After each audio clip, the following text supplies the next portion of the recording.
can, if you can do the camera. We are recording with Aunt Sylvia, and we want to hear some stories about the family when you were growing up, like how many brothers and sisters you had and where you grew up and what it was like. Well, I was born in Pontiac, as were most of us, and we lived on the corner of Pearl, and it originally was called Asylum Street. They finally changed it to State Street. It was Asylum Street because the Michigan State Asylum was at the end of our road. And we were 9 girls and 4 boys, I being the youngest. I don't remember the first 5 in our family living at home. I was too young. Wow. My mother was 44 when I was born, so I had sisters who were in their 20s. And my mother obviously had a good system, because I remember there was one sister who took care of me.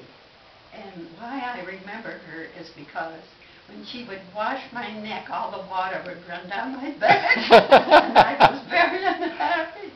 And I do remember Dorothy, who was cutting my hair. And I was crying, and she stuffed a gummy candy in my mouth to make you stop crying. The hair dropped on the candy. The whole situation wasn't that great. But I remember, of course, very little of life there. I was 5 years old when we moved to Franklin Boulevard. And we had a beautiful home. It was very spacious. We had Tiffany glass in the house. The home had been built by a lumber baron who spared no expense. And it was lovely. We had a wonderful winding stairway. What kind of work did your father do? My father was in the clothing business.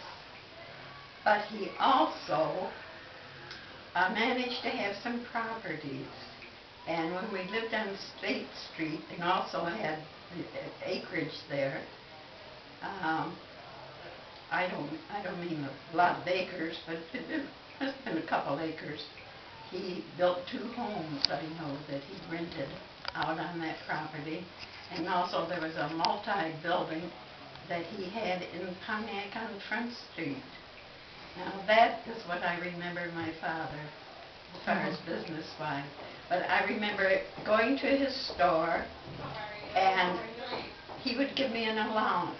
But he would always say, just go to the till and take your allowance. That's how trusting he was. All right, I'm going to hang on. Okay, you're going to stop too?